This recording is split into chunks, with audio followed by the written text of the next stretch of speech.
We have our last speaker today is Sindhura, who's co-director of Jackfruit, which is a design studio in Bangalore, with Annapurna Garimala. Good evening, everybody, and thank you, Dakshin Chitra, for inviting me to this conference. Mapping the practices of hereditary potters in India is a part of a much larger ongoing research project that began in 2018 for an exhibition titled Mutable Ceramic and Clay Art in India since 1947, which was curated by Jackfruit Research and Design, the organization that I work for a Piramal Art Museum in Mumbai. When we started our field work for this project, we looked at various kinds of practitioners, such as studio potters, hereditary potters, and industrial ceramics, and artists who uses terracotta clay, and artists who uses clay as one of their medium. While researching, during this process, we realized that hand of a hereditary potter is evident in all kinds of clay object making, which may be directly or indirectly. Over several hundreds of years, hereditary potters in India are been making low-fire clay objects for utilitarian and ritual purposes. But after 1947, modes of making low-fire clay object has taken it. At the time and soon after independence, several social reformers, writers, and cultural activists worked to revive many forms of arts. One such form is terracotta object. The writer and cultural activist Pupul Jaipur, who played a major role in establishing National Institute of Design and other organizations, wrote extensively about rural art and craft and brought them to the notice of the world beyond the village. Through the exhibitions such as Festival of India in the 1918s opened new doors to a hereditary practitioner, including potters who moved out from village to a new urban settlement. And this is the exhibition which we created for Piramal Art Museum. Next slide. Apart from institution makers, the Gandhian idea of independent India, which was built on rural identity and economy, has led to the establishment of Central Cottage Industry Emporia, the Khadi and the Village Industrial Commission, a statutory body established by an Act of Parliament in 1958. The main aim of this institution is to plan, promote, facilitate, organize, and assist in establishing village industries. Over the time, Central Village Pottery Institute was established by Khadi Village Industry Commission to train hereditary potters. On the other hand, establishment of ceramic departments in institutions such as National Institute of Design and Faculty of Fine Arts gave new opportunity to hereditary potters, where they came and then taught basic skills of pottery, such as throwing. By 1980s, they no longer made earthenware pottery for rituals and utilitarian purpose. They made products for new modern India. One such potter who made the transition from being traditional potter to a studio potter and an artist is B.R. Pandit.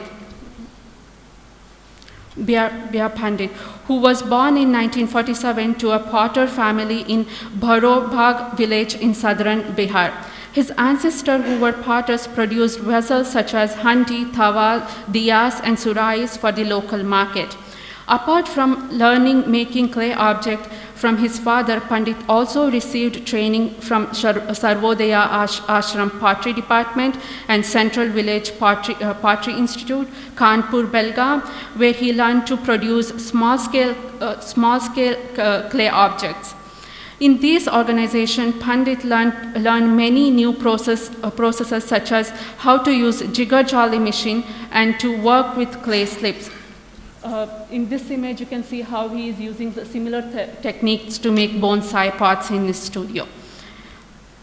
Today, these techniques are being adopted in creating bonsai pots at Pandit Art Ceramic, which brings steady income to Pandit family in Mumbai. By 1980s, Pandit was successfully combined his hereditary skill with the new designs, techniques, and materials and began to move towards becoming a studio potter or an artist. After his training at Central Village Institute of Pottery, Pandit assisted many artists and taught in institutions such as Sophia Polytechnic colleges. Due to the encouragement of several patrons, Pandit began to showcase his works in galleries.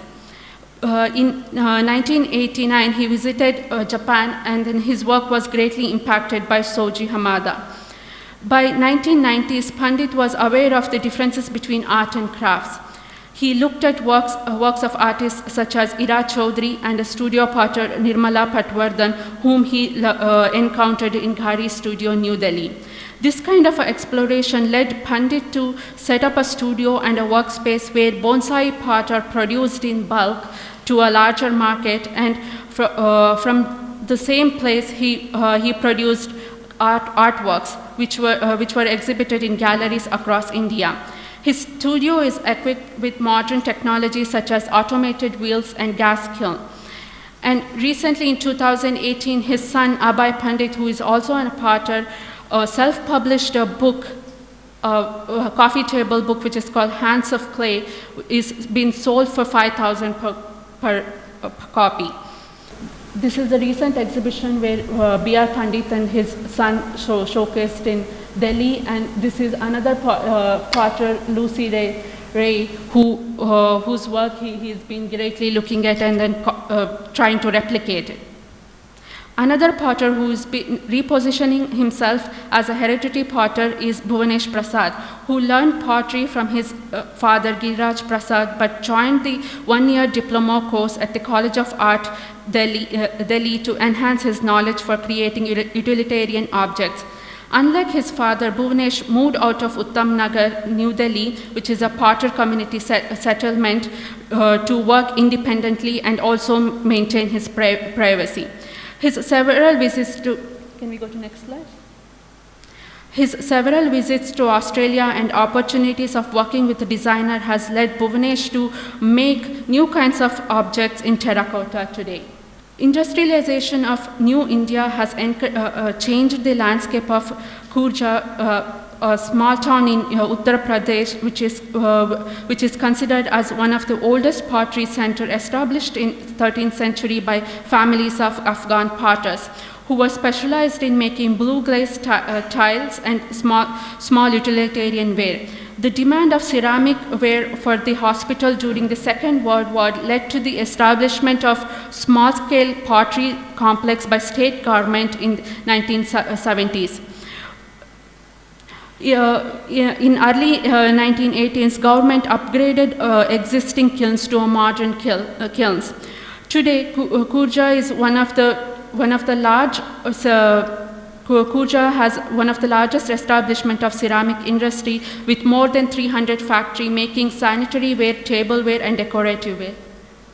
Many of the employees who are working in the factories may or may not be coming from hereditary potters family. Majority of the factories here are now owned by other communities. Even though forms are created by machines, use of hand is important to make the transition from one unit to next. For example, painting on the forms are done by a master potter to give a Kurja pottery look to a ceramic ware. Today, there are only a few manufacturing units which are run by hereditary potters. Design schools such as National Institute of Design, which looked at Bauhaus school in the model of teaching, extensively worked with various craftsmen to create new designs for India. In this process, students worked with several forms of craft across India. Today, it has become a part of design pedagogy where students and designer often works and collaborates with hereditary practitioners in creating products. For example, Dehati Design Studio, what you are looking at now, studio based out of Kutch, run by Neeraj and his partner, has been collaborating with two traditional potters from Kutch Together, they are producing functional ware from a local clay, which are sold through exhibition and online. Apart from this, he also works on commission-based project where they experiment with new techniques, as seen in this slide. Apart from designers collaborating with hereditary practitioners, organizations such as Kamir collaborates with both designers. Can we go to next slide? Sorry.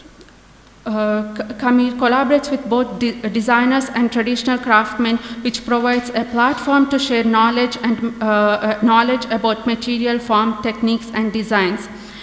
Such collaboration between formally trained potters and traditional potters create a highly hybrid objects. While many potters, hereditary potters exploring and establishing their practice, group of potters often work as skilled labor in pottery studios across India. Their informal knowledge about material and skills provide highly efficient support in producing batches of handmade clay objects. While design studios make benefit of their skills, potters get a monthly salary with all the employment benefits, which is something similar to having a government job. Few of the potters who worked at such studios now have become independent potters producing studio pottery today. In contrast to many other practitioners, like trained practitioners such as designers, studio potters, ceramists, hereditary potter can work in multiple ways because of their learning capacity and embodied knowledge about material, which allows them to collaborate and develop an individual visual language.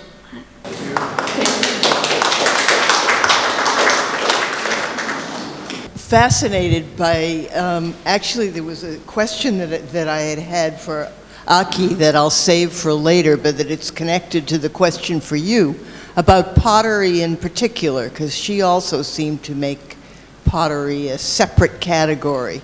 So you've raised some very interesting issues about the relationship between art and craft, and I wondered if you wanted to say a little bit more about how you understand the relationship between traditional hereditary potters and the work that's done by them as compared to the work that's done by studio potters.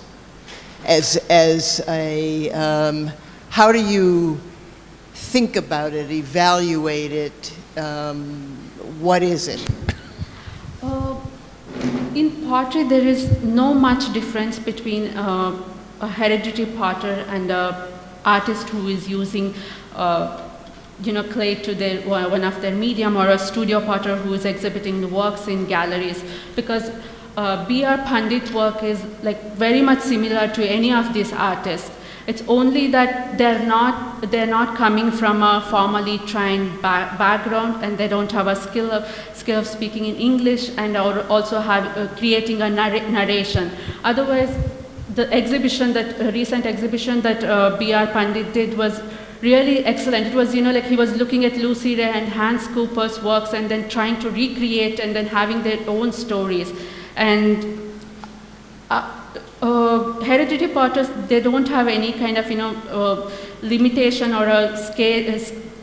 There's no limitation for them. It's for them, okay, here's the clay, we're gonna do what we feel like doing it. Yeah. That's how they are approaching it. But whereas the studio potter or a contemporary ceramist will have a question, because when I met several of these contemporary ceramist artists, they kept asking, why do you have a hereditary potters? Why they in the exhibition. So they wanted it to be just a contemporary artist and a ceramist exhibition. But hereditary potters seems to be very happy that we included in the exhibition, and then they're very much already there. Yes, they get to put their prices up, for one thing. Yeah. And it's a very interesting conundrum. Thank you very much for your talk. It was very interesting and very... One thing which really strikes me is that what you touch upon or what you clearly show is maybe the most significant change of the last 20 years. Yes. What we have seen from when we were working 20 years ago, and what we see here is people who seem to be using these new social media technologies. Yeah. I didn't include that in a talk, but yes, there are many potters, such as Ramgar Potter, who is a potter from Alwar, has a Instagram account. He constantly posts about his pottery and then does a live video about how to make a pot and then also how to use it. And he showcases, he's on constantly on live showing how to cook with a terracotta vessel. So those are the new things which are coming, and then they're very quick at responding to a message also. If you ask what is the price of this item, they're very quick. In a minute you will get a response from them. Yeah, I think that's a really interesting field and area, and I think we should take it very seriously, because I do think it's going to change a lot very quickly amongst craft people. Thank you. Yeah. Was one of your slides showing the ceramics from Jaipur, from Jaipur blue? It's a Kurja pottery. Yeah, but you have not included any slides on the Jaipur blue, because it was almost like 25 slides. But we did the research about Jaipur blue pottery, and then we talked about how it has become an industry for tourists and also for many hereditary potters. So that we did spoke about that in an exhibition. Yeah. So in the exhibition, it was more geared towards ceramics for the tourists, rather than for art ceramics or for utilitarian. Yeah, it was. They made a sink and tiles and beads and jewelry and soap balls and knobs and various things. I appreciated your presentation. Thank you very much. It depends on what part of India you're talking about and what tradition. There's no such thing as traditional potters in India because there's just so many communities doing so many different things. And I think for a lot of them, and for certainly many here in Tamil Nadu, the idea of doing, glazed ceramics is it's another world from traditional pottery. They would never use the glaze. The whole idea of preserving things or making sanitary ware or making tableware is so far from what they do and their religious purpose that I think it's dangerous, and it's not really very helpful for us sometimes to just say, oh, well, they can just come in and use molds and so forth.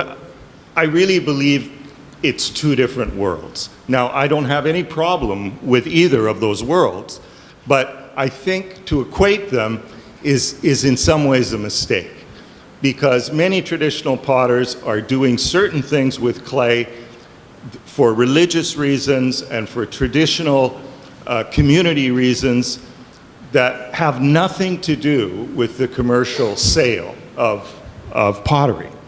It's got a completely different meaning to it. And so I think unless we recognize these different meanings, it'll be difficult for us to really think about what else they could do.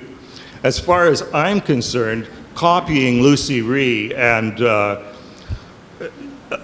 potters from the past doesn't really move anybody forward in anything. But there's many paths to an economic future for people whose traditional work is fading away. I think it's really important, however, to distinguish craftspeople who are working in a religious and community context from those that may go off into making commercial products and industry. Sum up. Oh my God. Yes. Yeah, sure. Can you hear me? Yeah. This ceramics triennial that took place in Jaipur, were there any of the hereditary potters that took part in that, or was it just kept to sort of studio potters? Or do you know, do you think if there was any place for them, did they feel that there was a place for them? Unfortunately, there was no space for hereditary potter there. So it was basically a studio potter or an artist, or a ceramist who exhibited there. Apart from Krupal Singh, who is also not a hereditary potter, but you can just say that because he worked in Jaipur blue pottery, his works were exhibited. Apart from that, there were no other forms of hereditary pottery. No, not even Abhay Pandit. Not even Abhay Pandit. Thank you.